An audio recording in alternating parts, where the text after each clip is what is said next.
Right, మంచిది. మరి వాతావరణం మంచుగా ఉంది, అయినా ఓపికతో కూర్చున్నారు. అందును బట్టి మీ అందరికీ ప్రభువు నామములో నా వందనాలు చెల్లిస్తున్నాను. చిన్న ప్రార్థన చేస్తాను.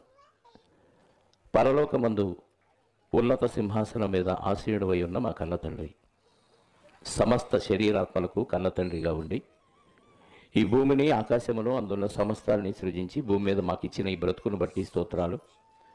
భూమి మీద బ్రతుకుతున్న మేమంతా ఎందుకు బ్రతుకుతున్నామో తెలియని స్థితిలో మా బ్రతుకులుండి తినుచు త్రాగుచు పెళ్లి చేసుకొనుచు పెళ్లికిచ్చుకొనుచు పనిపాటలు చేసుకొనుచు ఆనందిస్తూ బ్రతుకుతూ ఒక్క క్షణములో చనిపోయి వెళ్ళకూడని ప్రదేశానికి జారిపోతున్న సమస్త మానవాళిని మీరు చూసి మానవాళి పట్ల మీరు కనికరపడి జాలిపడి కరుణ చూపి మీ కృప ద్వారా మీ కుమారుణ్ణి సమస్త మానవాళి కోసం బలి పశువుగా భూమి మీదకు పంపించి ఏ పాపము ఎరుగని ఆయన్ని సమస్త మానవాళి పాప క్షమాపణ నిమిత్తం బలిగా అర్పించిన విధానాన్ని బట్టి స్తోత్రాలు. ఈరోజు ప్రపంచవ్యాప్తంగా ఎంతోమంది సెమీ క్రిస్మస్ పేరుతో యేసుక్రీస్తు జన్మను గురించిన వృత్తాంతాలు తెలియచేస్తూ ఉండగా ఇగోనైనా ఈ మారుమూల ప్రాంతంలో మరి పట్టణానికి దూరముగా ఉన్న ఈ ప్రదేశంలో యేసుక్రీస్తు సంఘాన్ని మీరు మీ కుమారుడైన నాగరాజు గారి ద్వారా ఏర్పాటు చేసుకుని చిన్న మందను ఆయనకి సమకూర్చి నశించుతున్న ఆత్మలను రక్షించుటకు శక్తి కలిగిన వాక్యాన్ని మీరు అందిస్తున్న విధానాన్ని బట్టి స్తోత్రాలు. ఈరోజు సెమీ క్రిస్మస్ పేరుతో మేమంతా ఇక్కడ సమావేశమై ఉండగా ఇప్పటి వరకు మీరు జరిగించిన కార్యక్రమాలను బట్టి మీకు స్తోత్రాలు కృతజ్ఞతాస్తుతులు చెల్లిస్తూ మరికొన్ని మాటలు ఈ సందర్భంలో మేము నేర్చుకున్నటకు సిద్ధపడుతూ ఉండగా నన్ను మరుగుపరచండి, మీ ఆత్మ సహాయముతో మీ పిల్లలకు కావలసిన జ్ఞానవాక్కులు అనుగ్రహించమని కోరుకుంటూ మా రక్షకుడు నీ ప్రియకుమారుడైన క్రీస్తు యేసు యొక్క రక్షణ కలిగిన నామములో ప్రార్థించి అడిగి వేడుకొనిచున్నాను పరలోకపు తండ్రి, ఆమేన్. వేదిక మీద ఉన్న దైవజనులకు అలాగే చేరువచ్చిన మీ అందరూ కూడా మరొకసారి ప్రభు అయిన క్రీస్తు నామములో నా శుభములు వందనాలు తెలియజేస్తున్నాను. ఒక వాక్యాన్ని చదువుకొని మనం ముందుకు వెళదాం. తిమోతికి రాసిన మొదటి పత్రిక 1వ అధ్యాయము 15వ వచనాన్ని చదువుకుందాం. బైబిల్ ఉన్న వారందరూ తీసి చదవండి. పాపులను రక్షించుటకు క్రీస్తు యేసు లోకమునకు వచ్చినను వాక్యము నమ్మతగినది, పూర్ణ అంగీకారమునకు యోగ్యమైనది అయి ఉన్నది. చాలా యేసుక్రీస్తు వారు 2000 సంవత్సరాల క్రితం భూమి మీదకి వచ్చాడంట. చాలామందికి తెలియని విషయం ఏంటంటే 2000 సంవత్సరాల క్రితమే కదా యేసుక్రీస్తు వారు ఉంది, అంతకుముందు లేడు కదా అంటారు. అదే బైబిల్ తెలియని వారు. బైబిల్ తెలిసిన వారికి కూడా మరి యేసుక్రీస్తు ఎప్పుడు పుట్టాడంటే ఏం చెప్తాం? ఈరోజు డేట్ అంతా 2024 సంవత్సరం డిసెంబర్ నెల 20వ తేదీ. ఎప్పటి నుంచి లెక్కేస్తే ఈ తేదీ? యేసుక్రీస్తు వారు పుట్టినప్పటి నుంచి కాలాన్ని లెక్కించడం ప్రారంభించారు. యేసుక్రీస్తు పుట్టిన దగ్గర నుంచి క్రీస్తు శకం అన్నారు, అంతకుముందు క్రీస్తు పూర్వం అన్నారు. అంటే యేసుక్రీస్తు వారి గురించి ఇక్కడ రాయబడిన మాట మనం చదివింది పుట్టాడనుందా వచ్చాడనుందా? చూడండి ఒకసారి. పాపులను రక్షించుటకు క్రీస్తు యేసు ఈ లోకములకు వచ్చినను వాక్యము నమ్మతగింది. వచ్చాడంట. మీరందరూ ఎక్కడి నుంచి వచ్చారు? ఇక్కడికి మీరు మాట్లాడాలి. ఎక్కడి నుంచి వచ్చారు? మన మాట వినపడుతుంది. చలికి ఏమైనా వణుకుపడుతుందా? నోరు రావట్లేదా? చెప్పండి, ఎక్కడి నుంచి వచ్చారు? ఎక్కడి నుంచి వచ్చారు చెప్పండి. ఇంటి దగ్గర నుంచే కదా, అవునా? ఆకాశం నుంచి ఊడిపడ్డారా? లేదు కదా. ఎక్కడి నుంచి వచ్చారు? ఇంటి దగ్గర నుంచి వచ్చారు. ఇంటి దగ్గర లేరు అనుకోండి, వస్తారు ఇక్కడికి? రావు. అంటే ఇంటి దగ్గర ఉన్నారు కాబట్టి ఇక్కడికి వచ్చారు. ఇంటి దగ్గరికి ఎలా వచ్చారు? పుట్టారు కాబట్టి, అమ్మ కడుపులోంచి పుట్టారు కాబట్టి ఇక్కడికి వచ్చారు, అంతే కదా. పుట్టకపోతే రారు. మరి యేసుక్రీస్తు వారి గురించి ఇక్కడ చదివిన మాట ఏంటి? వచ్చాడంట. పుట్టాడనుందా వచ్చాడనుందా? వచ్చాడు అంటే ఎక్కడో ఉన్నాడు. ఎక్కడున్నాడు?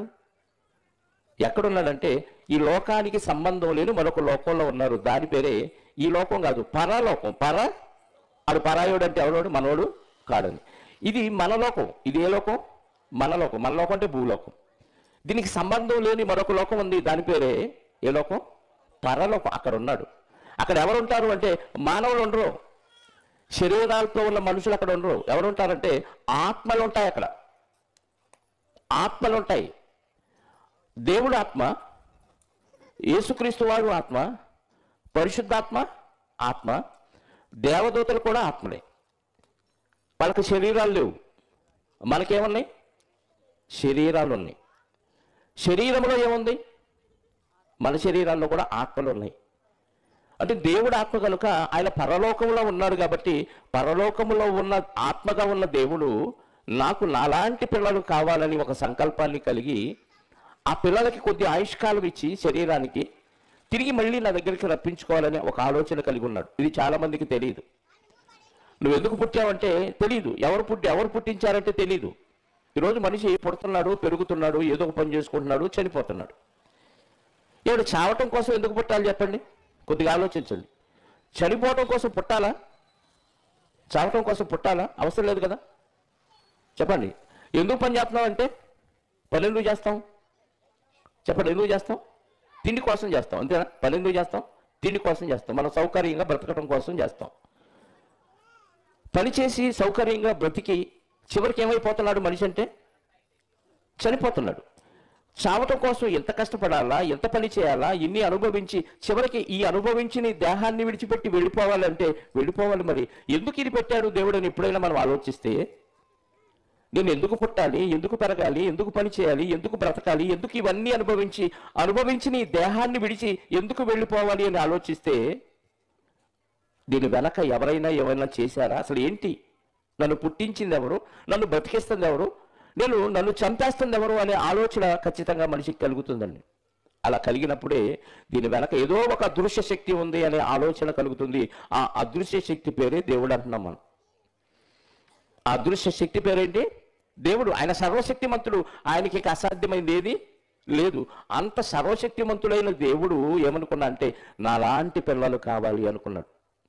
నేనెంత మంచోళ్ళను, నేనెంత పరిశుద్ధులను, అలాంటి పిల్లలు కావాలి అనుకుని దేవుడు తనలోని భాగాన్ని, ఆత్మలోని భాగాన్ని మన శరీరాల్లో యేసుక్రీస్తు ద్వారా పెట్టాడు. అందుకే పేతురు గారు రాసిన మొదటి పత్రిక 1వ అధ్యాయము, పేతురు గారు రాసిన పత్రికను ఒకసారి మనం చదవగలిగితే ప్రియులారా, 14వ వచనం. పేతురు గారు రాసిన మొదటి పత్రిక 1వ అధ్యాయము 14వ వచనం. దేవుడు ఎలాంటి వాడంట? నేను పరిశుద్ధుడై ఉన్నాను కనుక మీరును పరిశుద్ధులై ఉండండి. మీరు ఏమై ఉండాలి? ఎవరిని స్నానం చేయండి అంటున్నాం. ఎందుకంటాం చెప్పాలి? మురిగ్గా ఉన్నావు కాబట్టి స్నానం చేయన్నాడు. నేను పరిశుద్ధుడు కాబట్టి మీరు కూడా ఎలా ఉండమంటున్నాడు దేవుడు? అంటే ఏమైతే పరిశుద్ధులు అవ్వమంటున్నాడు? పాపం చేసావు, మురికి అంటించుకున్నాం. అందరూ అంటించుకున్నారా? కొందరేనా? అందరూ అంటించుకున్నాడు. దేవుడు పరిశుద్ధుడు, పరిశుద్ధంగానే పుట్టించాడు అందరినీ. చిన్నపిల్లలు పాపులా పరిశుద్ధులా చెప్పండి? చిన్నపిల్లలు దొంగతనం చేయటం, అబద్ధాలు ఆడటం, మోసం చేయటం, హత్యలు చేయటం, తాగటం, తిరగటం, వ్యభిచారం ఇవన్నీ చేస్తారా? చేయరు. వాళ్ళు ఎలాంటి వాళ్ళు? పిల్లలు దేవుడు చల్లని వారని చిన్నప్పుడు ఎప్పుడో ఒక పాట విన్నా, పెద్దోళ్ళకి గుర్తుంటుంది కదా, నాలాంటి వృద్ధులకి గుర్తుంటుంది ఆ పాట. అంటే దేవుడితో పిల్లలు సమానం, దేవుడు లాంటి వాళ్ళు అంటారు పిల్లలు. దేవుడు పరిశుద్ధుడు అంట.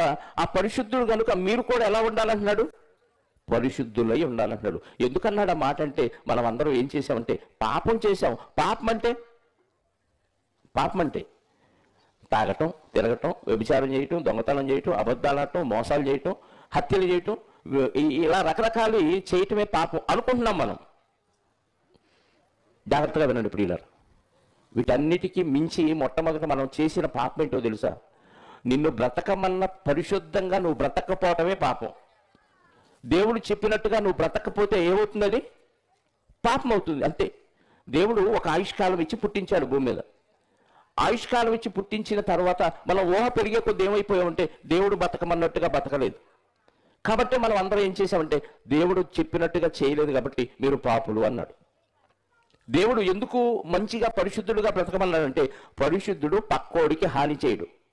పరిశుద్ధుడు పక్కోడికి హాని చేయడు, ఎవ్వరికి హాని చేయడు. దేవుడు మంచి చేస్తాడా చెడు చేస్తాడా చెప్పండి? అందరూ అడిగితే అందరూ ఏకగ్రీవంగా ఒప్పుకునే మాట ఏంటి? దేవుడు మంచి చేస్తాడా చెడు చేస్తాడా? నీకు ₹1,00,000 బాకీ ఉంది, ఎవరో వచ్చి నీ బాకీ తీర్చేశారు. అప్పుడు మనం పలికే మాట ఏంటంటే దేవుడిలాగా వచ్చి నా బాకీ అంటే ఎవరితో పోల్చాం?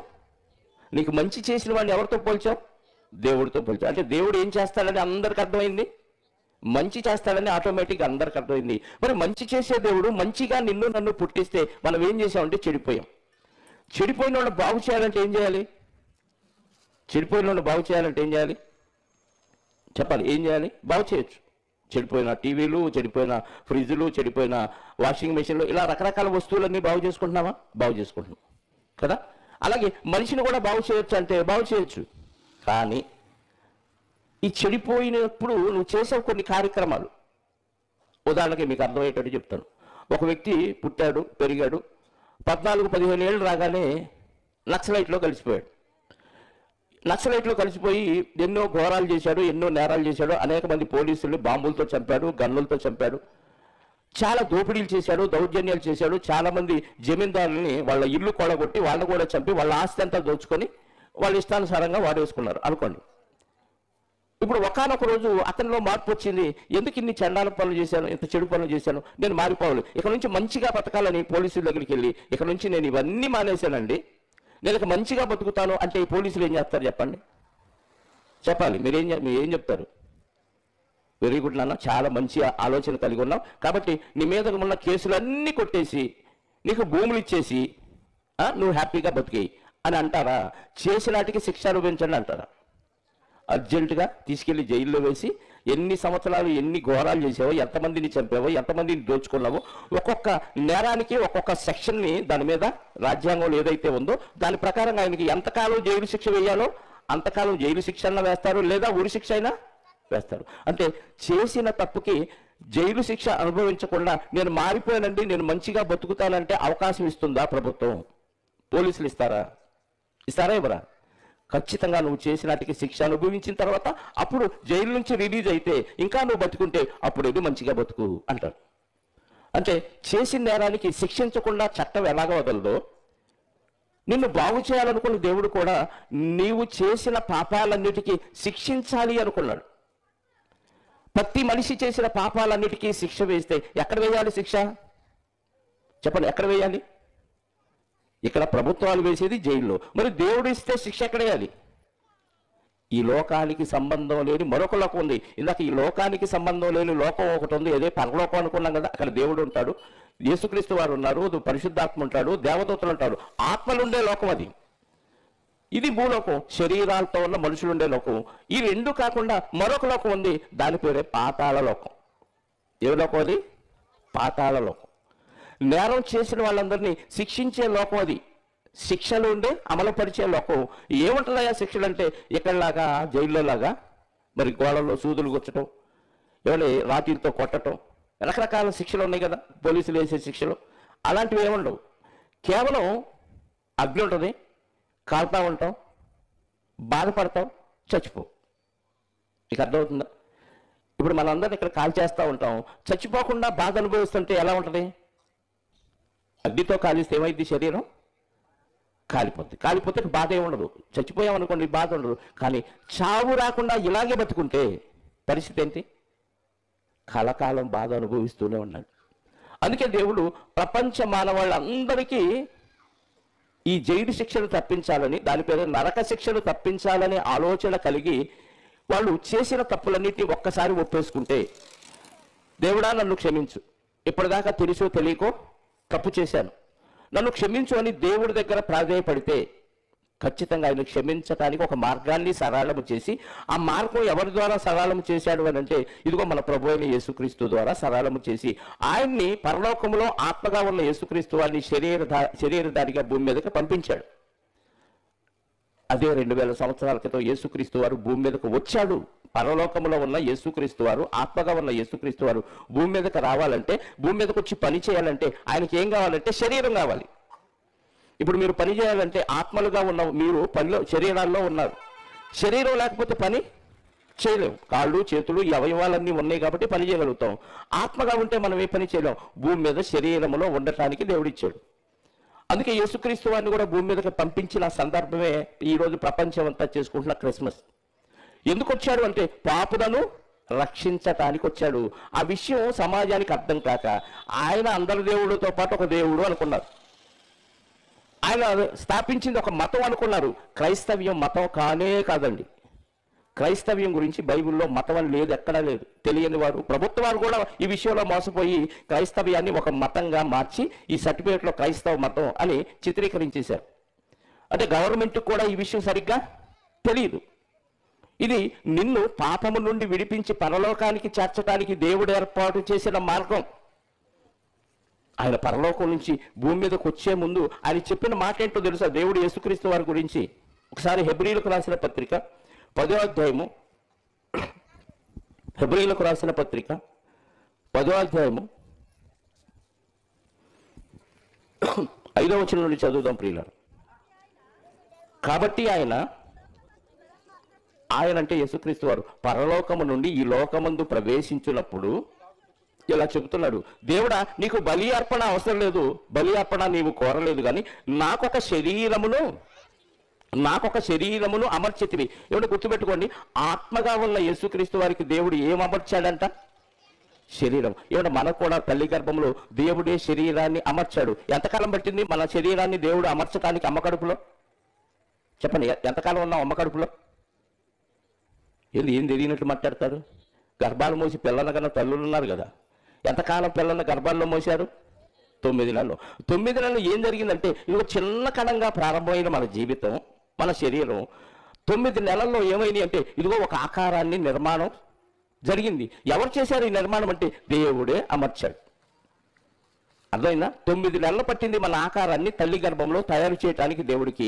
అలాగే యేసుక్రీస్తు వారు కూడా భూమి మీదకి వచ్చి పని చేయాలంటే ఆయనకు ఒక శరీరాన్ని అమర్చాడంట దేవుడు. ఇదిగో ఈ టేబుల్, ఈ కుర్చీలు, ఈ స్టేజీ, వెనక ఆ డెకరేషన్ ఇవన్నీ అమర్చారు.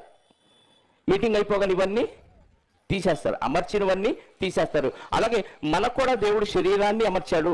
అమర్చబడిన శరీరం ఉంటుందా? తీసేస్తాడా? మీటింగ్ అయిపోగానే ఈ అమర్చినవన్నీ ఎలా తీసేస్తామో, నీకు దేవుడిచ్చిన ఆయుష్కాలం పూర్తవగానే నీ శరీరాన్ని కూడా దేవుడు తీసేస్తాడు.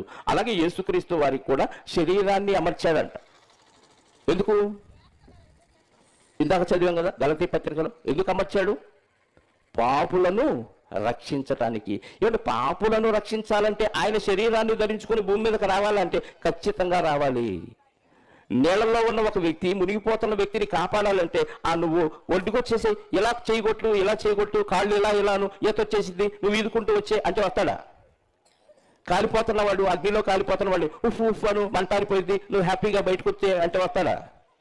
ఎవరో ఒకడు వెళ్ళి ఆ వ్యక్తిని కాపాడగలగాలి. అతనికి ఈత వచ్చిన వాడై ఉండాలి. ఎంత పెద్ద ప్రవాహమైనా మునిగిపోకుండా ఈదగలిగి ఆ వ్యక్తిని తీసుకురాగలిగిన సామర్థ్యం ఉన్నవాడు నీళ్ళల్లో మునిగిపోతున్న వ్యక్తిని కాపాడగలడు. అలాగే అగ్నిలో కాలిపోతున్న వ్యక్తిని రక్షించాలంటే ఈ వెళ్ళిన వ్యక్తి కాలకుండా ఆ వ్యక్తిని కాపాడగలిగే సామర్థ్యం ఉండాలి. ఈ వ్యక్తి కూడా కాలిపోతే అతనేమి తీసుకురాలేదు. ఇది ఎంత వాస్తవమో, పాపముల చేత అపరాధముల చేత మనం అందరం దేవునికి దూరం అయిపోయాము. పాపము చేసి దేవుడిచ్చిన పరిశుద్ధతను పోగొట్టుకున్నప్పుడు నిన్ను పాపము నుండి విడిపించాలంటే నువ్వు చేసిన పాపములన్నింటినీ తన మీద మోపుకునే సామర్థ్యం ఉండి ఆయన ఏ పాపము చేయని వాడై ఉండాలి. అందుకే ఇందాక చదివాం కదా, నేను పరిశుద్ధులై ఉన్నాను కనుక మీరును పరిశుద్ధులై ఉండండి దేవుడు చెప్పాడండి. ఆ పరిశుద్ధత ఎలా వచ్చింది? మారిపోతే వచ్చింది. కానీ అంతకుముందు చేసిన తప్పులు అపరాధాలన్నీ అలాగే మిగిలిపోయి నువ్వు చేసిన వాటికి లోకంలో అయితే జైల్లో పడకుండా నువ్వు కేసులన్నీ మాఫీ చేసుకున్నావు, చట్టానికి దొరకలేదు. కానీ దేవుడి చట్టానికి దొరకకుండా ఎవ్వడు తప్పించుకోలేడు. ఎందుకంటే దేవుడికి అన్నీ చూడగలిగే సామర్థ్యం ఉంది. నువ్వు చీకట్లో చేసినవి చూస్తాడు, బహిరంగంగా చేసినవి చూస్తాడు, ఎవరు లేనప్పుడు చేసినవి, ఏకాంతంగా ఉన్నప్పుడు చేసినవి కూడా అన్నీ చూడగలిగిన వాడు, అన్నీ రాసుకొని రికార్డు చేయగలిగిన సామర్థ్యం ఉన్న దేవుడు నిన్ను అంత ఈజీగా విడిచిపెట్టడని దేవుడే చెబుతూ నిన్ను కాపాడటానికి ఆయన్ని భూమి మీదకి పంపించాడు. పంపించబడిన ఆయన భూమి మీదకి వచ్చి శరీరాన్ని ధరించుకున్న సందర్భమే ప్రపంచం అంతా చేసుకుంటున్న క్రిస్మస్. ఇందులో హ్యాపీగా ఫీల్ అవ్వాల్సిందేంటి చెప్పాలి? నీకు ఎందుకు సంతోషం? హ్యాపీ క్రిస్మస్ అని క్రిస్మస్ చేసుకున్నావు, ఎందుకు సంతోషం? ఎందుకు చెప్పండి? నువ్వు పాపంలోనే అలాగే ఉండిపోయావు, తప్పులు ఏమీ మానేయలేదు, చేయాల్సిన కార్యక్రమాలన్నీ చేసుకుంటూ దేవుడు చెప్పినట్టుగా బతకకుండా హ్యాపీ క్రిస్మస్ అని నువ్వు ఇంట్లో పిండి వంటలు వండించుకొని, కొత్త బట్టలు కొనుక్కొని, ఇంటికి లైటింగ్ డెకరేషన్ వేసుకొని, ఇల్లంతా శుభ్రం చేసుకొని, ఏమైనా పండగ రోజు అని కాసేపు మంచి పదార్థాలు వండించుకొని, సాయంత్రానికి ఆ పదార్థాలు తినే ముందు కాస్త సొక్కేసుకొని చిందేస్తామంటే హ్యాపీ క్రిస్మస్ అని ఉపయోగం ఏమైనా ఉందా చెప్పాలి? ఏమైనా ఉందా? పాపం అలాగే ఉంది. నువ్వు పాపం తీసేసుకుంటే నీకు హ్యాపీ. పాపం అలాగే ఉండి ఈ కార్యక్రమాలన్నీ చేస్తే దేవుడు సంతోషిస్తాడా? ఆయన పంపించిన ఉద్దేశం ఏంటి చెప్పండి? ఉద్దేశం ఏంటి? పాపులను రక్షించడానికి పంపిస్తే ఆ పాపము నుండి నువ్వు విడిపించుకోకుండా ఇలాగే బతికేసావు అనుకోండి, దేవుడిచ్చిన ఆయుష్కాలం మెల్లిమెల్లిగా పెరిగిపోతూ ఉంది. పుట్టావు, సంవత్సరం, 2 ఏళ్ళు, 3 ఏళ్ళు, 4 ఏళ్ళు, 60 ఏళ్ళు, 70 ఏళ్ళు, తర్వాత ఎక్కడికి వెళ్తావు? ముసలాళ్ళని గురించి పెద్దలనే మాట ఏంటి? కాటికి కాళ్ళు జరుపుకున్నావు, నీ టైం సమాధికి దగ్గర పడింది అంటాడు. సమాధికి దగ్గర పడుతుందంటే తీసుకోవాల్సిన జాగ్రత్త ఏంటి చెప్పాలి? ఇల్లు చక్కబెట్టుకోవాలి, పెద్ద పిల్లల పెళ్లిళ్ళు చేయాలి, మనవరాలను చూడాలి, ఇదేనా కోరిక? చూస్తావు, పెళ్లిళ్ళు చేస్తావు, అన్నీ అనుభవిస్తావు, తర్వాత అయినా పోతావుగా. పోయిన తర్వాత శరీరం ఆత్మ వేరైపోతాయి. ఆత్మ కలకాలం ఉంటుంది, శరీరం మట్టిలో కలిసిపోద్ది. ఈ శరీరానికి కొద్ది ఆయుష్కాలం ఉంది, కానీ లోపల ఉన్న ఆత్మను చూసావా, అది కలకాలం బ్రతికే ఉంటుంది, దానికి చావు లేదు. కారణం ఏంటంటే చావు లేని దేవుళ్ళలో నుంచి వచ్చిన భాగం అది. దేవుడికి మరణం లేదు. ఎందుకు? దేవుడు ఆత్మ. ఆత్మ అయిన దేవుడిలో నుండి విడిపోయిన భాగం మన శరీరాల్లో ఉంది. ఇది శరీరాన్ని విడిచినా బతికే ఉంటుంది, శరీరంలో ఉన్నా బతికే ఉంటుంది. రేపు నరకానికి పోయినా బతికే ఉంటుంది, చావు రాదు దానికి. చావు లేని ఆత్మ కలకాలం దేవుడి దగ్గర ఉండటానికి యేసుక్రీస్తు వారు భూమి మీదకి వస్తే ప్రపంచం అంతా హ్యాపీ క్రిస్మస్ అని ఎన్నో కార్యక్రమాలు, విందులు, వినోదాలు, తాగుళ్ళు చేసే కార్యక్రమాలన్నీ చేసుకుంటూ వాళ్ళ పాపాన్ని మాత్రం అలాగే ఉంచేసుకున్నారండి. ఏమండి, నువ్వు తీర్చలేని బాకీని ఆయన తీరుస్తున్నాడు. నీ అంతటి నువ్వు తీసేసుకోలేని పాపాన్ని దేవుడే తన కుమారుడైన యేసుక్రీస్తు ద్వారా తీసేస్తే హ్యాపీగా తీసేసుకొని అప్పుడు చెప్పు హ్యాపీ క్రిస్మస్ అని. ఎందుకంటే నువ్వు చేసిన పాపానికి ఖచ్చితంగా నువ్వు శిక్ష అనుభవించాల్సిందే. అందులో ఎలాంటి రాజీ లేదు, ఇందులో రికమెండేషన్ లేవు, బెయిల్ తీసుకొని బయటకు వచ్చే అవకాశాలు లేవు. దేవుడేసే జైలు భయంకరమైంది, అక్కడికి వెళ్ళటమే తప్ప తిరిగి వచ్చే అవకాశం ఎట్టి పరిస్థితుల్లో లేదండి. ఇది మహాజ్ఞానం, బైబిల్లో దేవుడు రాయించాడు. మానవ మాత్రులకు సామాన్యంగా ఇది అర్థం కాదు. దేవుని మనసుతో ఆలోచించి బైబిల్ చదివితే అర్థమవుతుంది. మనుషులుగా నువ్వు మానవ మాత్రులుగా తెలిగే కదా బైబిల్లో ఉంది, నాకు వచ్చులేని చదివితే నీకేం అర్థం కాదు, అర్థం తప్ప. అందుకే అర్థం కాని వాళ్ళు బైబిల్ని అపార్థం చేసుకున్నారు. ఇది ఒక మత గ్రంథంగా చిత్రీకరించారు. దాని విలువ వాళ్ళకు తెలియదు. నిజంగా ఒక పాపి పరిశుద్ధుడిగా మారటం అనేది ఎంత అద్భుతం అండి, అంతకంటే అద్భుతం ప్రపంచంలో ఏమి లేదండి. ఒక చెడిపోయినోడు మంచిగా మారటానికి దేవుడు సహాయం చేస్తే ఆ సహాయాన్ని ఉపయోగించుకొని మారాల్సిన మనుషులు అది ఒక మత గ్రంథంగా, ఆయన ఒక మత ప్రవక్తగా పక్కన పెట్టేశారే తప్ప నన్ను పాపము నుండి విడిపించడానికి పరలోకము నుండి భూమి మీదకి వచ్చిన మహానుభావుడని యేసుక్రీస్తు వారిని స్వరక్షకునిగా అంగీకరించే వాళ్ళు తక్కువ మంది ఉన్నారు. అయినా రోజు రోజుకి క్రైస్తవుల సంఖ్య పెరిగిపోతూనే ఉంది. ఈరోజు ప్రపంచవ్యాప్తంగా క్రైస్తవ్యం లేని దేశం అంటూ లేదండి. అసలు క్రైస్తవ్యాన్ని నిషేధించిన దేశంలో కూడా చాటుగా ఉన్న ఆయన అంగీకరించి బైబిల్ చదువుతున్న వారు ఉన్నారు. ఆయన నామంలో బాప్తీసం పొంది పాపాలు పరిహరించుకున్న వాళ్ళు కోకొల్లలుగా ఉన్నారు. యేసుక్రీస్తుని ఎరగని దేశం లేదు. ఎందుకంటే ఇది దేవుడు మన అందరికి ఇచ్చిన బంపర్ ఆఫర్. మన పాపాలు ఎన్నటికీ తీరవంట. ఒక మాట చూడండి, 49 కీర్తన గ్రంథంలో 7వ వచనం. కీర్తన గ్రంథం 49వ అధ్యాయం 7వ వచనం. ఎవడును ఏ విధము చేతనైనను ఒక వ్యక్తిని విడిపించలేడు. ఎవడు హత్యలు చాలా చేసి జైలుకు పోయిన విడిపించగలడా? లేదు. నువ్వు దేవునికి వ్యతిరేకంగా ఎన్నో పాపాలు చేస్తే ఎలా విడిపిస్తావు అంటే డబ్బుతో అది విడిపించబడేది కాదు. బంగారం ఇచ్చినా దానికి సాటి రాదు. ఎవడును ఏ విధము చేతనైనను తన సహోదరుని విమోచించలేడు. వాడు కుళ్ళు చూడక, అంటే నరకాన్ని చూడక తప్పించుకునే అవకాశం ఎట్టి పరిస్థితుల్లో లేదు.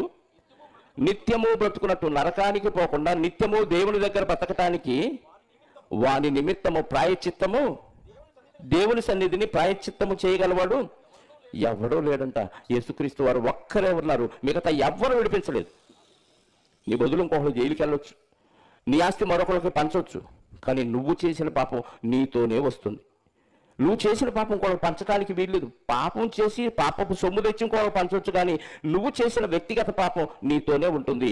నీ పాపం నిన్ను నరకానికి పంపిస్తుంది. దాని నుంచి విడిపించగలిగిన వాడు ఎవడూ లేడు. అంత పకడ్బందీగా దేవుడు ప్లాన్ చేస్తే దాన్ని కూడా లెక్క చేయకుండా ఇంకా పాపాలు చేస్తూనే ఉంటే ఎవరు కాపాడుతారు చెప్పండి? పుట్టిన ప్రతి మనిషి చావక తప్పదండి. చనిపోయిన తర్వాత ఇవన్నీ నాకు తెలియదు ప్రభువా అని అంటే ఎలా ఊరుకుంటాడు? ఎంతమంది బోధకుల చేత ఈ విషయాలు చెప్పిస్తున్నాడు చూడండి. అదేదో మతం గ్రంథం, మనకు సంబంధం లేదు, ఆ మాటలు మనకు అనవసరం అని చెవులు మూసేసుకుంటే రేపు చనిపోయిన తర్వాత ఇవే మాటలు నీకు అవసరం అవుతాయి. అప్పుడు చెవుల్లో గింగులు మోగినా నీకు ఎలాంటి ప్రయోజనం ఉండదు ప్రియులారా. ఆయన ప్రాణ విమోచన ధనము బహు గొప్పది, అది ఎన్నటికీ తీరక అట్లుండాలి. నీ బాకీ, నీ పాపపు బాకీ ఎవ్వరు తెరచలేరంట. అంత తీర్చలేని బాకీని దేవుడే దయతలిచి మనం అడగకుండానే ఆయన కృప ద్వారా యేసుక్రీస్తు వారిని భూమి మీదకి పంపించింది. ఎందుకంటే నీ ప్రాణాన్ని విమోచించడానికి, నరకానికి పోయే నీ ఆత్మను విడిపించి పరలోకం చేర్చడానికే యేసుక్రీస్తు వారిని భూమి మీదకి పంపిస్తే హ్యాపీ క్రిస్మస్ అని ఆయన వచ్చిన సందర్భాన్ని సెలబ్రేట్ చేసుకుంటున్నావే తప్ప నీ పాపాన్ని మాత్రం ఒప్పుకొని ఆయన సన్నిధిలో మోకరించి క్షమించు తండ్రి అని యేసుక్రీస్తు ద్వారా అడిగే పరిస్థితి కనపట్లేదండి. యేసుక్రీస్తు వారు మతాన్ని స్థాపించడానికి రాలేదు, పరలోకాన్ని ప్రతి మనిషిని స్వతంత్రించుకునే విధంగా ప్రేరేపించడానికి వచ్చాడు. ఒక మాదిరికరమైన జీవితాన్ని చూపించడానికి వచ్చాడు. ఆయన జీవించిన విధానం ప్రపంచంలో ఎవరూ జీవించలేదు. ఆయన జీవించిన విధానానికి ఎవరిని సాటి పోల్చే అవకాశం కూడా లేదు.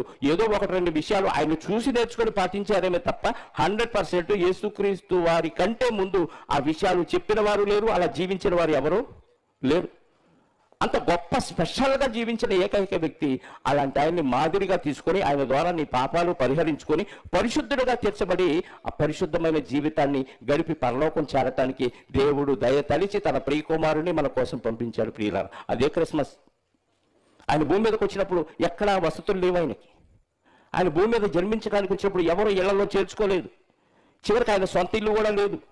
అలాంటి పరిస్థితుల్లో జనాభా లెక్కలు రాయించుకునే క్రమంలో ఆయన్ని భూమి మీదకి పంపించినప్పుడు మరియ గర్భంలో ఉన్న ఆ శిశువు డెలివరీ టైంకి ఎక్కడా ప్లేస్ దొరకలేదంట. నీకు వాళ్ళ సొంత ఊరు వెళ్ళిపోయాడు. ఒకసారి లూకాసు వార్త 2వ అధ్యాయం చూడండి ప్రియులారా. ఇది కథ కాదు, యథార్థంగా జరిగిన చరిత్ర. లూకాసు వార్త 2వ అధ్యాయం మొదటి నుంచి చదువుదాం. 6వ నెలలో గబ్రియేలు అనే దేవదూత గలిలయలోని నజరేతు అనే ఊరిలో దావీదు వంశస్థుడైన యోసేపును ఒక పురుషునికి ప్రధానము చేయబడిన 2వ అధ్యాయం కదా, లూకాసు వార్త 1వ వచనం నుండి. ఆ దినములలో సర్వలోకములకు ప్రజా సంఖ్య రాయవలనని కైసరు ఔగుస్తు వల్ల ఆజ్ఞ అయ్యెను. ఇది కురేనియా సిరియా దేశమునకు అధిపతి అయి ఉన్నప్పుడు జరిగిన మొదటి ప్రజా సంఖ్య. అందరూ ఆ జనాభా సంఖ్యలో రాయబడటానికి తమ తమ పట్టణాలకు వెళ్ళుచుండిరి. యోసేపు దావీదు వంశంలో గోత్రంలో పుట్టినవాడు గనుక తనకు భారీగా ప్రదానము చేయబడి గర్భవతి ఉండిన మరియతో కూడా ఆ సంఖ్యలో వ్రాయబడుటకు గలిలయలోని నజరేతు నుంచి యోదయలోని బెత్లెహేము అనే దావీదు ఊరికి వెళ్ళాను. అదే తాత ముత్తాతల ఊరు. అది బెత్లెహేము అనే ఊరు. ఈ యోసేపు గారికి తాత ముత్తాతల ఊరు. ఏమని ప్రదానం చేసుకున్నారు కానీ వాళ్ళు ఇంకా కలిసి కాపురం చేయలేదు భార్యాభర్తలు. కానీ ఈ లోపు దేవుడు వాగ్దానం చేసిన ప్రకారంగా మరియమ్మ కన్యకగా ఉండగానే నువ్వు గర్భవతి అవుతావు, దేవుని వల్ల నువ్వు దయ పొందావని కన్య మరియకు గర్భాన్ని ఇచ్చాడు. ఆ గర్భంలో ఉన్న శిశువే యేసుక్రీస్తు వారు. ఎవరి ప్రాంతాలకు వాళ్ళు వెళ్ళిపోయి జనాభా లెక్కలో మీ పేర్లు నమోదు చేసుకోండి అని ఆజ్ఞ అయినప్పుడు కైసరు ఔగుస్తు వలన యోసేపు గారు తన తాత ముత్తాతల ఊరు దావీదు ఊరికి వెళ్ళాడు ఏమని తీసుకొని. ఆ ప్రాంతంలో ఉన్నప్పుడు ఆమె ప్రసవ దినములు చదవండి. వారక్కడ ఉన్నప్పుడు 6వ వచనం. వారక్కడ ఉన్నప్పుడు అంటే బెత్లెహేము అనే గ్రామంలో ఉన్నప్పుడు ఆమె ప్రసవ దినాలు నిండిన కనుక తన తొలిచూలు కుమారుని అంటే జ్యేష్ఠ కుమారుని అక్కడే కంది. ఎక్కడ కంది? పశువుల తొట్టిలో కానలేదు, పశువుల పాకలో కానలేదు. ఆ బెత్లెహేము అనే గ్రామంలో కంది. ఎక్కడ కందో దేవుడు రాయించలేదండి. మొత్తానికి వీధిలో కందో, చెట్టు కింద కందో, ఎక్కడ కందో తెలియదు కానీ మొత్తానికి కంది. కన్న తర్వాత ఏం చేసింది? పొత్తిగుడ్డలతో చుట్టి, కనగానే బిడ్డకి ఏం చేస్తాం? పాత గుడ్డేమో చుట్టేస్తాం, కాటన్ క్లాత్. పొత్తిగుడ్డలతో చుట్టేసి వెంటనే ఎక్కడికి వెళ్ళింది? సత్రములోకి వెళితే అక్కడ స్థలము లేదంట. ఏమన్నా చూడండి, లోకాలను కలిగించాడు. మనందరి పాపాలు పరిహరించడానికి శిశువుగా జన్మించడానికి భూమి మీదకి పరలోకం నుంచి విచ్చేసిన మహానుభావుడికి భూమి మీద ప్లేసు లేదండి. కనీసం సత్రంలో సత్రాలు ఎవరుంటారండి? పొరుగువారు, పొరుగు దేశం వాళ్ళు ఎవరైనా ఊరు వస్తే సత్రం. ఈ రోజుల్లో లాడ్జీ, ఆ రోజుల్లో సత్రం. ఈ రోజుల్లో లాడ్జికి డబ్బులు కట్టాలి, ఆ రోజుల్లో సత్రానికి డబ్బులు కట్టించే పని లేదు. ఎందుకంటే మహానుభావులు దాన ధర్మాలు చేసేవాళ్ళు పొరుగురు నుంచి వచ్చిన వాళ్ళు ఉండటానికి తినటానికి లాడ్జీలు అరేంజ్ చేశాడు ఫ్రీగా. ఆ లాడ్జీలో కూడా యేసుక్రీస్తు వారు జన్మించడానికి స్థలం లేదంట.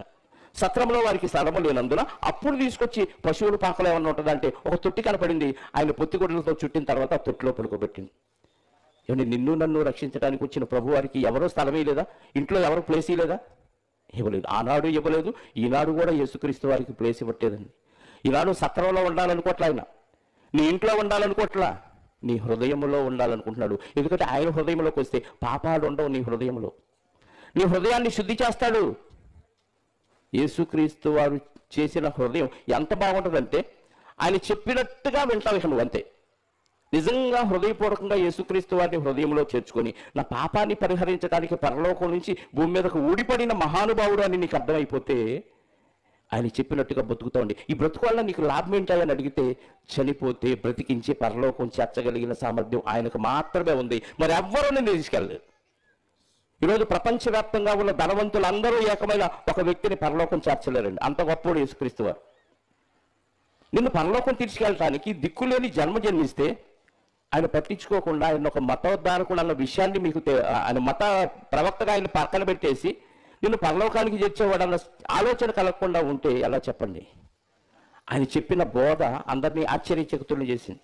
ఆయన ప్రవర్తించిన విధానం, ఆయన చూపిన మాదిరి ప్రపంచంలో ఎవరూ చూపించలేని మాదిరి, ఎవరూ చెప్పలేని మార్గాన్ని ఆయన మాటల్లో తెలియచేసి మనుషులందరినీ మార్చాడండి. 12 మంది శిష్యులతో ప్రారంభించిన ఆయన బోధ ఈరోజు ప్రపంచవ్యాప్తంగా వ్యాపించిందంటే ఎక్కడ మారుమూల గ్రామం బెత్లెహేము, ఈరోజు ఎక్కడ ప్రపంచవ్యాప్తంగా ఆయన బోధ వెళ్ళిపోయిందంటే అంత గొప్పోడండి. నువ్వు 4 గోడల మధ్య ఉండి ఈయనే దేవుడు అనుకుని ఇలా అల్లాడిపోతున్నావు. ఈయన ప్రపంచవ్యాప్తంగా తెలిసిన దేవుడు, ప్రపంచ మానవుల్ని పాపాన్ని పరిహరించి పరలోకానికి పరిశుద్ధంగా చేర్చగలిగిన దేవుడు. ఆయన బోధ వినటానికి నువ్వు రాక, ఆయన మాటల ప్రకారంగా బతకటం రాక ఆయన్ని పక్కకు నెట్టేశారు. యేసుక్రీస్తు వారంటే అందరికీ ఎందుకు కోపమో తెలుసా? యేసుక్రీస్తు వారు చెడిపోమని చెప్పలేదు, యేసుక్రీస్తు వారు చెడగొట్టేవాడు కాదు. ఆయన మనుషుల్ని బాగు చేశాడు కాబట్టి చెడ్డోళ్ళకి యేసుక్రీస్తు వారంటే నచ్చదు. చెడ్డోళ్ళకి యేసుక్రీస్తు వారంటే నచ్చదండి. యేసుక్రీస్తు వారిని ఎవరైనా అసహించుకున్నారంటే వాళ్ళు మంచోడు కాదని అర్థం. ఎందుకంటే ఆయన చెప్పిన బోధ నీకు అర్థమైతే ఆయన ఎంత మంచోడో ఆ మంచి నువ్వు పాటించలేకపోతున్నావు అంతే. 2-3 మాటలు చూద్దాం. ఆయన ఎంత మంచోడో బైబిల్లో చూద్దాం. మత్తయి సువార్త, అది మామూలుగా ఎవరికి వల్ల కాదు అలా ప్రవర్తించడం. మత్తయి సువార్త 5వ అధ్యాయము, మత్తయి సువార్త 5వ అధ్యాయము 37వ వచనం చూద్దాం. మత్తయి సువార్త 5వ అధ్యాయం 37వ వచనం. మనుషుల మాట ఎలా ఉండాలంట? అవునంటే అవును, కాదంటే కాదు అని ఉండాలి. అంటే అర్థం ఏంటి చెప్పాలి? చేస్తానంటే చేస్తా, చేయనంటే చేయను. అబద్ధం అనేది అసలు నోట రాకూడదు. ఈరోజు అబద్ధం ఆడకుండా బతికే మనిషిని ఒకళ్ళని చూపించండి. యేసుక్రీస్తుని అంగీకరించిన వాడు తప్ప అబద్ధం ఆడిన వాళ్ళు ఎవరు లేరు.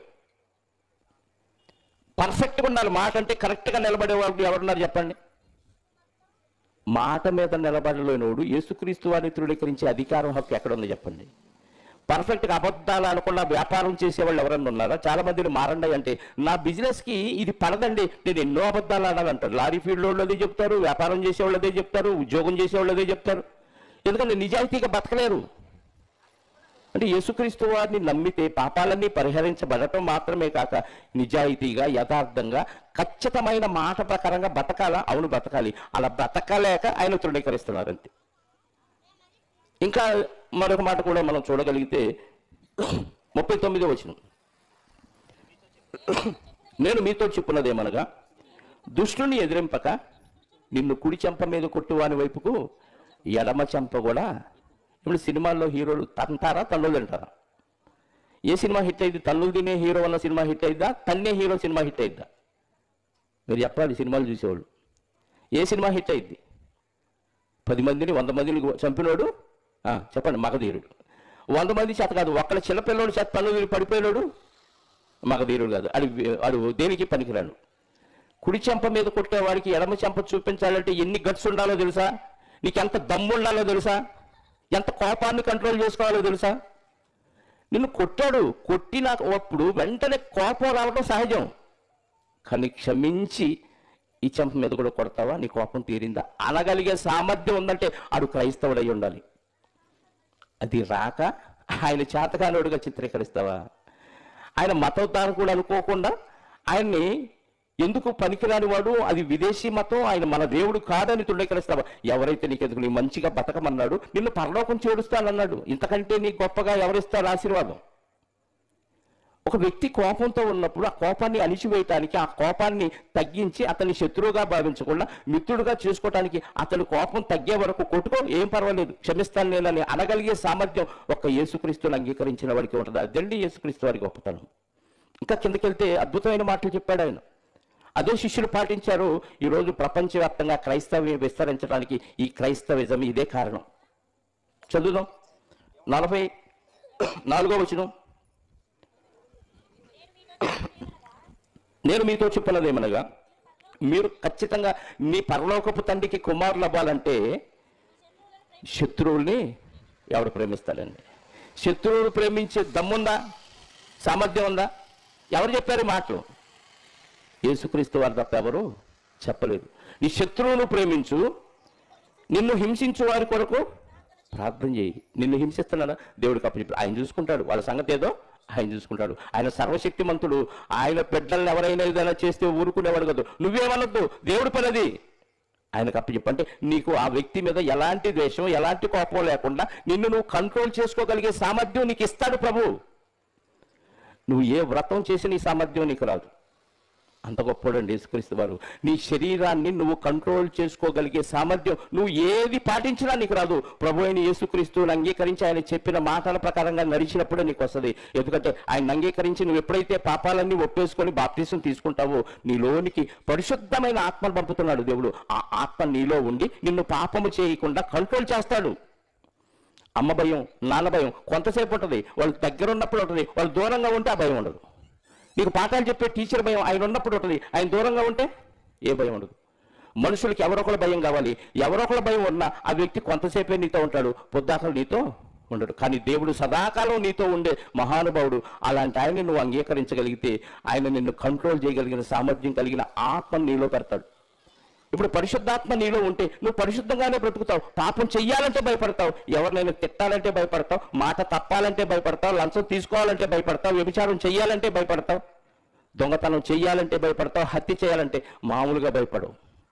ఏమన్నా ఇవన్నీ పోలీసులు కూడా సాధించలేంది ఒక ప్రభు మాటల వల్ల ఈరోజు ప్రపంచాన్ని మార్చిందండి. ఎంతమంది మారారండి ప్రభు మాటలతో. ఈ దేశం ఆ దేశం, ఈ ప్రాంతం ఆ ప్రాంతం, ఈ కులం ఆ కులం, ఏ భేదం లేకుండా ఎన్ని లక్షల కోట్ల మంది ఈరోజు క్రైస్తవులుగా మారారంటే ఆయన పేరు అంత గొప్పది, ఆయన మార్గం అంత గొప్పది. ఆయన నిన్న మొన్నటోడు కాదు, ఈ భూమికి పునాదులు వేయబడక మునిపే దేవుని దగ్గర ఆత్మగా ఉన్న మహానుభావుడు. అంత గొప్పోడు నిన్ను రక్షించడానికి, నన్ను రక్షించడానికి శరీరధారిగా భూమి మీదకి వచ్చి ఆ శరీరాన్ని సమర్పించాడు మనుషులందరి కోసం. ఆయనలో ఏ పాపము లేదు, ఆయనలో అసలు పాపమే లేదు. ఏ పాపము చేయకుండా బతికిన ఏకైక వ్యక్తి ప్రభు అయిన యేసుక్రీస్తు వారండి. ఆయన నమ్ముకోవటం గొప్ప రాయల్టీ, ఆయన నమ్ముకోవటం గొప్ప ఘనత. నిన్ను పరలోకానికి ఎవరో చేర్చలేనప్పుడు, నిన్ను దిక్కులేని వాడిగా నువ్వు చనిపోతే నరకానికి జారిపోయే స్థితిలో ఉన్నప్పుడు రక్షించి పరలోకానికి ఉచితంగా చేర్చడానికి ₹1 ఖర్చు లేదు ప్రభువుని అంగీకరించడానికి. ఏమంటే ప్రాంతంలో చిన్న సంఘాన్ని 2 ఏళ్ల క్రితం స్థాపించాడు నాగరాజు. మా దగ్గర నుంచే వచ్చాడు, చిన్నగా స్టార్ట్ చేశాడు, ఆ కుటుంబంతో ప్రారంభించాడు. ఒక్కళ్ళు చేరుతున్నాడు. ఏమైనా చేరే వాళ్ళందరూ గొప్పోళ్ళ, కాయ కష్టం చేసుకుంటూ కూలీ నాలి చేసుకుంటూ బతికేవాళ్ళు అంటే ఈరోజు ఎంత గొప్పగా ఇక్కడ ఈ సెమీ క్రిస్మస్ జరుగుతుందంటే వాళ్ళ కష్టమే కదా. ఎందుకు వచ్చింది వాళ్ళలో ఎంత మార్పు? ప్రభు మాటలు వారిని మార్చిని. ఈరోజు గొప్పవాళ్ళని దేవుడు ఇష్టపడాల. దేవుడు ఎవరిని ఇష్టపడతాడో తెలుసా? ఎవరిని ఇష్టపడతాడు? సహజంగా మనం ఎవరిని ఇష్టపడతాం? గొప్పవాళ్ళని ఇష్టపడతాం. బంధువుల్లో కూడా గొప్పవాళ్ళు అయితే వాళ్ళు మన చుట్టాలంటాం. మన బంధువుల్లో పేదవాళ్ళు అయితే వీళ్ళు మా వాళ్ళు కాదండి, వాళ్ళు ఎవరో అంటాం. కానీ దేవుడు సర్వలోక న్యాయాధిపతి, సర్వలోక రక్షకుడు, సర్వలోకాల్ని కలిగించిన ఆయన ఎవరిని ఇష్టపడుతున్నాడో తెలుసా? కొరింథీ మొదటి పత్రిక 1వ అధ్యాయము 26వ వచనం నుండి చదవండి ప్రియులారా, ముగిస్తాను. కొరింథీయులకు రాసిన మొదటి పత్రిక 1వ అధ్యాయము 26వ వచనం నుండి, సహోదరులారా, ఎవరు పిలిచాడంట? మిమ్మును పిలిచిన పిలుపును చూడండి. మీలో లోకరీతిని జ్ఞానులైన, ఘనులైన, గొప్ప వంశం వారైనా పిలవబడలేదు. కానీ ఏ శరీరం నేను గొప్పోని కాబట్టి ఆ దేవుడు నన్ను పిలిచాడని ఎవడు అనకూడదు. నేను సెలబ్రిటీని కాబట్టి నన్ను పిలిచాడండి, నువ్వు పనికిమాలినోడు కాబట్టి నిన్ను పిలవలేదు అనకూడదు ఎవడు. ఏ శరీరముతో ఉన్న మనిషి అతిశయింపకుండానట్లు జ్ఞానులను సిగ్గుపరచుటకు లోకములుండి వెర్రివారిని దేవుడు ఏర్పరచుకొనెను. బలవంతులైన వారిని సిగ్గుపరచుటకు లోకములో బలహీనులైన వారిని దేవుడు ఏర్పరచుకొనెను. ఎన్నికైన వారిని వ్యర్థము చేయుటకు లోకములో నీచులైన వారిని, తృణీకరింపబడిన వారిని, ఎన్నిక లేని వారిని దేవుడు మామూలు వాళ్ళ పిలవాలో చూసారా? అందుకే ఈరోజు నువ్వు నేను దేవుడి దగ్గరికి రాగలిగి. ఒక కలెక్టర్ దగ్గరికి మనం వెళ్ళగలవా? రికమెండేషన్ ఉంటే ఆఫీసర్లు వెళ్ళగలరు. నువ్వు నేను కలెక్టర్ దగ్గరికే వెళ్ళలేనప్పుడు దేవుడే నిన్ను నన్ను పిలిచాడంట. ఎంత అదృష్టమో చూడండి. ఆయన పిలుపు అందుకొని యేసుక్రీస్తు వారి ద్వారా రక్షణ పొంది సర్వాధికారి అయిన దేవుడు సర్వలోకాలను కలిగించి మనందరినీ కన్న దేవుని దగ్గరికి హక్కులు చేర్చుకోవడానికి రండి అని పిలిస్తే ఆ పిలుపును తృణకరిస్తే రేపు చావు తర్వాత ఎక్కడికి వెళ్ళిపోతా ఉండే పిలవని పేరంటానికి వెళ్ళినట్టు నిత్య నరకానికి వెళ్ళిపోతారు ప్రియులారా. ఆత్మ కలకాలం బతికే ఉంటుంది, అగ్ని ఆరదు, ఆత్మకు చావు లేదు. నీ ఆత్మ జ్ఞానం ఈ రోజు నీకు అర్థమైపోతే వెంటనే మారిపోతావు. దీనిలో నీకు వచ్చిన నష్టం ఏంటి? నీ జీవితం బాగుపడింది కదా, నీ వ్యసనాలు పోతాయి కదా, నీకు పనికి మళ్ళీ అలవాట్లన్నీ పోతాయి కదా, సమాజంలో ఒక గౌరవం వస్తుంది ప్రియులారా. యేసుక్రీస్తుని నమ్ముకుంటే ఏదో పోయిద్ది అనుకోకండి, పాపం పోయిద్ది అంతే.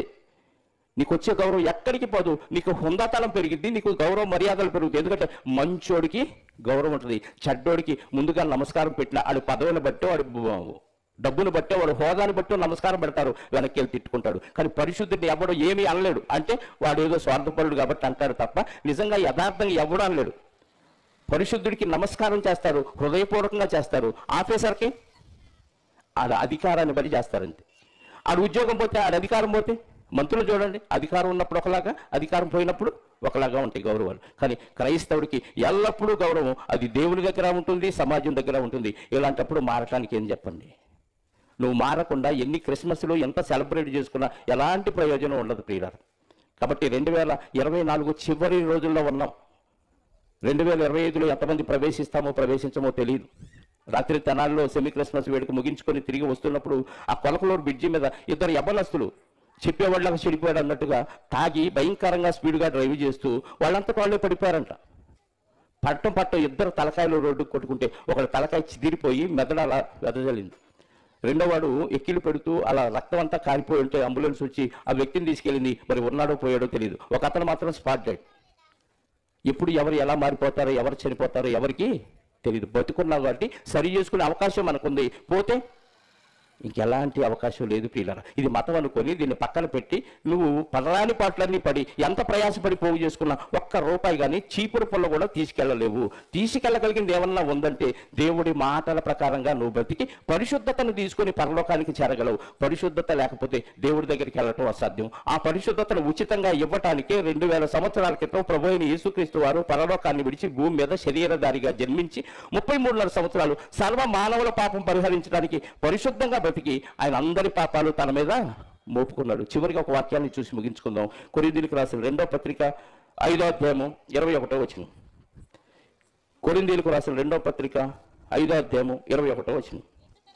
ఎందుకనగా మనము యేసుక్రీస్తు నందు దేవుని నీతి అగునట్లు పాపము చెయ్యని యేసుక్రీస్తు వారిని దేవుడు మన కోసము పాపముగా చేశాడు. ఆయనలో పాపం లేదు. మనందరం దేవుని నీతి అవ్వటానికి యేసుక్రీస్తు వారిని మన పాపాలు ఆయన మీద మోపి ఆయన పాపిగా చేశాడు. అంటే సిలువలో చనిపోయే చివరి క్షణంలో ఆయన పాపి అయ్యాడు. ఎందుకంటే నా పాపాలు దేవుడు ఆయన మీద మోపాడు. ఎందుకు?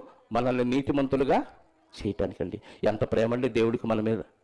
ఆయన ఇష్టాన్ని నెరవేర్చే జ్యేష్ఠ కుమారుడు ఆయన మాట తూచా తప్పకుండా నెరవేర్చే కుమారుడిని మన కోసం బలిచ్చాడంటే ఎంత అదృష్టవంతులు మనం.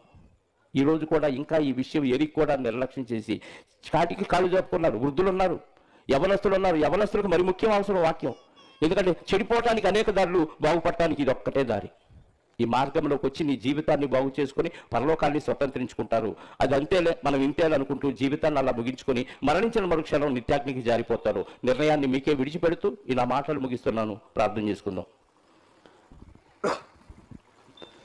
పరలోకమందు ఉన్నత సింహాసనం మీద ఆసీనుడై ఉన్న మా కన్న తండ్రి, మేమంటే మీకు ఎంత ప్రేమయ్యా.